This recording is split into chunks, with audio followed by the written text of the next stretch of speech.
Bienvenidos a este video. Si no vieron el video de un ejercicio similar, titulado como de dificultad 1, les recomendamos que lo vean primero. Les dejamos la tarjeta acá arriba en la parte derecha. Este ejercicio no tiene una resolución matemática más complicada que el de nivel 1, pero sí requiere que pensemos un poco más. En los ejercicios de nivel 2, la mayor dificultad está relacionada con entender cuál es el problema a plantear. Nos vamos a enfocar entonces en el razonamiento del ejercicio y vamos a proceder más rápidamente con todos los pasos matemáticos, ya que son los mismos que explicamos en el ejercicio de nivel 1. Vamos a proceder entonces a leer el enunciado de este problema. El mismo dice: dos partículas cargadas, a las que llamaremos partícula 1 y partícula 2, cuyas cargas son Q y menos 3Q respectivamente, se encuentran separadas a una distancia L. Pueden moverse libremente, pero no lo hacen porque cerca de ellas se encuentra una tercera partícula cargada. Encuentre la posición de dicha partícula y su carga en términos de las constantes Q y L. Como vemos, no se nos da información alguna sobre dónde puede llegar a estar esta tercera partícula. En el caso de nivel 1 ya sabíamos que estaba situada entre las partículas 1 y 2. Y en este caso de nivel 2 tampoco nos dicen nada sobre el signo de esta carga y tampoco se nos asigna un sistema de ejes cartesianos.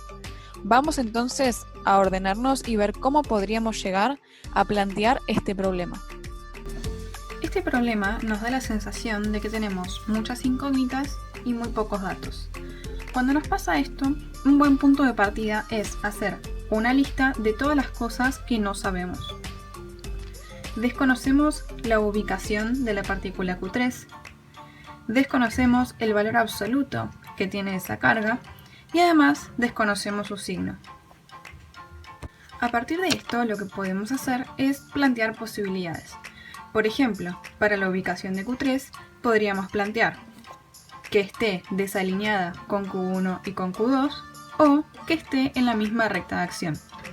Vamos a poner a prueba rápidamente la primera hipótesis. Q1 y Q2 actualmente están en esta posición y todavía no sabemos dónde se encuentra Q3. Lo que sí sabemos es que necesitamos que todo el sistema permanezca estático.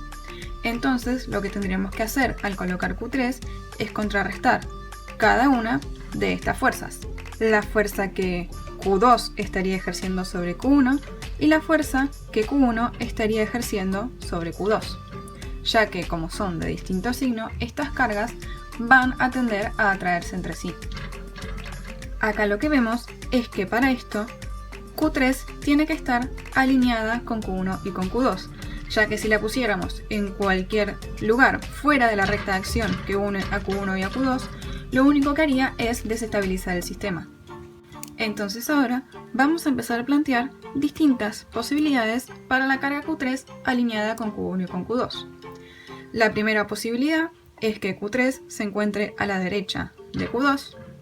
La segunda posibilidad es que Q3 se encuentre entre Q1 y Q2. Y la tercera posibilidad es que Q3 se encuentre a la izquierda de Q1.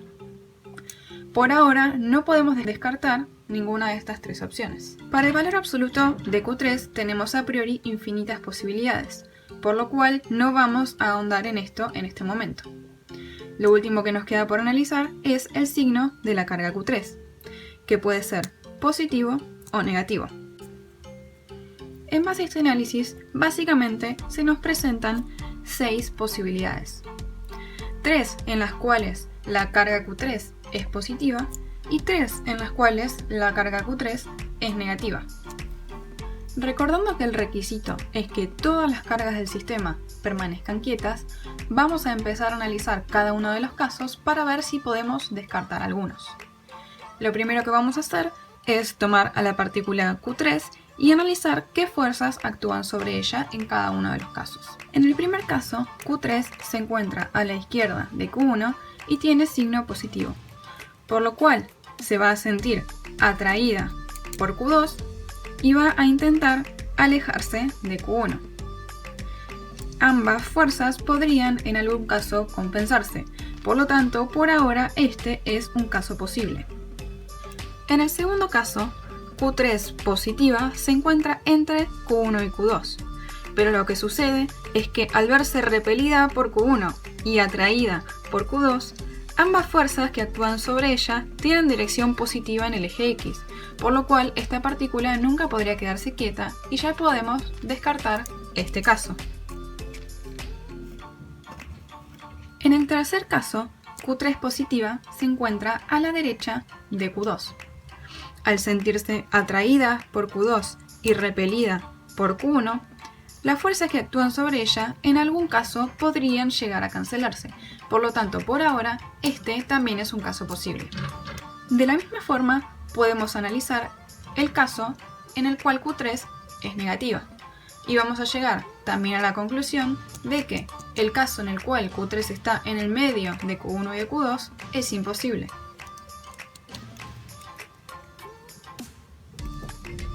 En este momento vamos a tener que salir a buscar alguna otra herramienta para poder discernir qué casos son posibles y qué casos no. Lo que vamos a hacer entonces es tomar alguna de las otras dos partículas del sistema y ver qué fuerzas actúan sobre ellas. Si nos fijamos en lo que le pasa a la partícula Q1, vamos a ver que se va a sentir atraída por Q2 y repelida por Q3. Ambas fuerzas van a estar direccionadas hacia la derecha, es decir, en el sentido positivo del eje X, por lo cual esta partícula no podría quedarse quieta. Una situación similar sucede con la partícula Q2. Entonces, este caso ya puede ser descartado.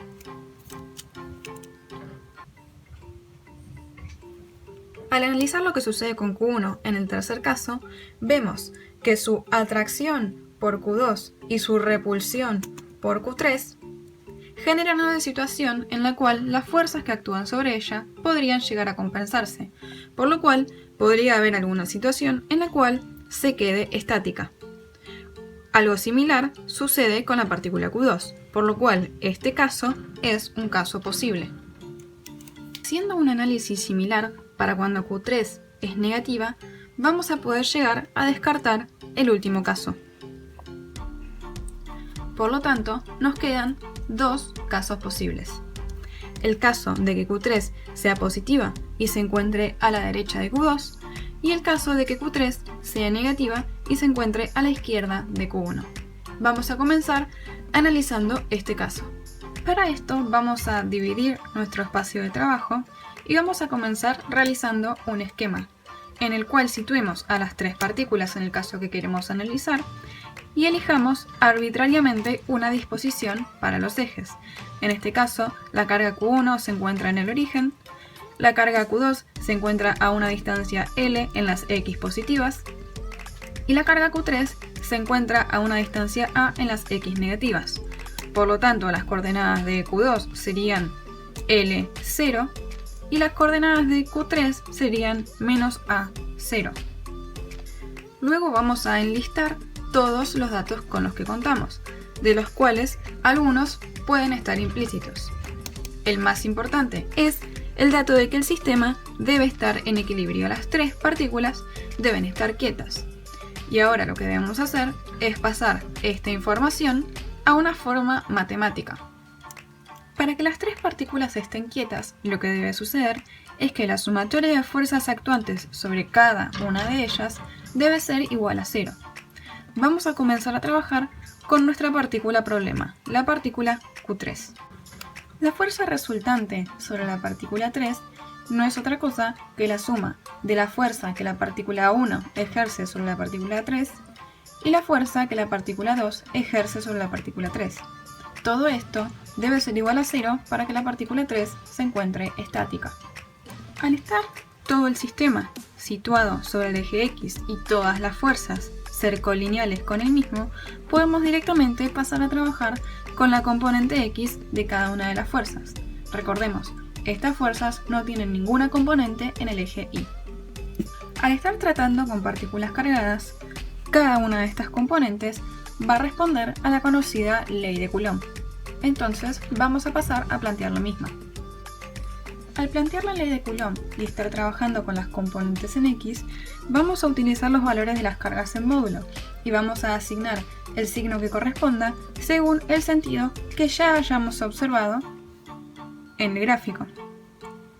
En este caso, la fuerza F13 tiene sentido positivo en el eje X y la fuerza F23 tiene sentido negativo. Es por eso que aparece este signo menos. Como todo esto está igualado a 0, ahora lo que podemos hacer es despejar.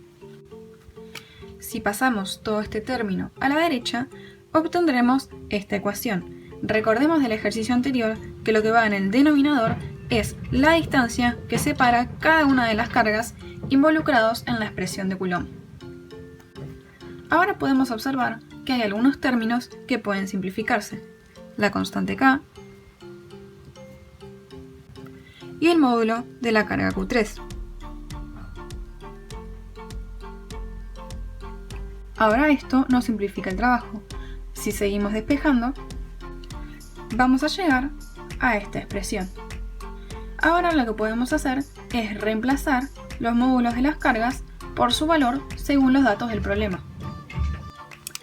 El módulo de la carga Q1 es Q y el módulo de la carga Q2 es 3Q. Aquí, como vemos, las Q pueden simplificarse. Ahora lo que resta por hacer es resolver este cuadrado del binomio y llegar a una expresión cuadrática que podamos resolver utilizando nuestra herramienta Bhaskara.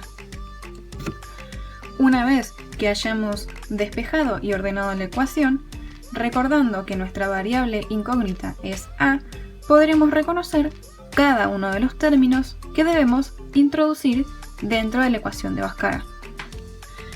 Recordando la ecuación de Bhaskara para resolver ecuaciones cuadráticas y reconociendo a cuál corresponde cada uno de sus términos, podremos reemplazar y encontrar dos posibles resultados. Como vemos, el primer resultado es una distancia positiva y el segundo resultado es una distancia negativa, algo que es imposible, por lo cual vamos a descartar este segundo resultado. Lo que hemos descubierto entonces es que el valor de nuestra incógnita A es, para el caso de una partícula negativa, de 1,37 veces L, que era uno de nuestros datos. Ahora lo que nos resta por hacer es hallar el valor absoluto de la carga Q3 que permite que todo este sistema permanezca estático. Para eso lo que vamos a hacer es un planteo muy similar, pero sobre alguna de las otras dos partículas. Es indistinto cuál elijamos. En este caso yo decidí trabajar con la partícula 1, pero pueden corroborar que vamos a llegar exactamente al mismo resultado trabajando con la partícula 2. La fuerza resultante sobre la partícula 1 es la suma de la fuerza que la partícula 2 ejerce sobre la 1 y que la partícula 3 ejerce sobre la 1. Otra vez, recurriendo al hecho de que todas estas partículas están sobre el eje X y todas las fuerzas intervinientes son colineales con el mismo, podemos pasar directamente a trabajar con las componentes en X de las fuerzas. Ahora, como hicimos recién, lo que hay que hacer es expresar cada una de ellas según la ley de Coulomb. De la misma forma que recién, utilizando los valores absolutos de las cargas y observando la dirección y sentido de cada una de las fuerzas, vamos a asignar los signos positivo y negativo. Además, recordemos que la distancia que va en el denominador es la distancia entre cada una de estas dos partículas involucradas en la ley de Coulomb. Como recién averiguamos cuál era esta distancia entre la partícula 1 y la partícula 3, vamos a incluirla en este denominador para poder despejar nuestra ahora incógnita, que es la magnitud de la carga Q3. Y como vemos, nuevamente hay algunos términos que pueden simplificarse: la constante K y el módulo de la carga Q1. Una vez realizadas las simplificaciones y reordenando, podemos ver que hay algunos términos que otra vez pueden simplificarse, como este L cuadrado con este L cuadrado de acá. Y además podemos reemplazar los módulos de cada una de las cargas según sus datos en el problema. Para Q1 el valor módulo de la carga es Q y para Q3 es una incógnita, a la cual llamaremos n por q, donde n es algún múltiplo de q que nosotros tenemos que descubrir. Realizando estas operaciones, vemos que podemos en ambos lados simplificar q y despejar a nuestra incógnita n. De esta forma, descubrimos que n debe valer 5,63 para que todo el sistema permanezca estático. Pero ahora se podían preguntar, ¿qué pasa con esta otra posibilidad que no probamos? Bueno, la realidad es que si hacen todo el mismo procedimiento, cuando lleguen a la ecuación cuadrática, que va a quedar similar a esta, pero no igual, las dos raíces que van a obtener son negativas, lo cual los va a llevar a descartar esta opción. Por lo tanto, la opción que probamos en este caso, en la cual la partícula Q3 es negativa y se encuentra a la izquierda de Q1, es la única opción posible. Por lo tanto, podemos pasar ahora directamente a informar el resultado del problema. Redactamos entonces la respuesta, en la cual lo que decimos es que la tercera partícula se encuentra a 1,37 L de la partícula 1, lo cual es esta distancia, y a 2,37 L de la partícula 2, que es esta distancia. Además, su carga es de menos 5,63 Q. Y con esto damos por finalizado el ejercicio.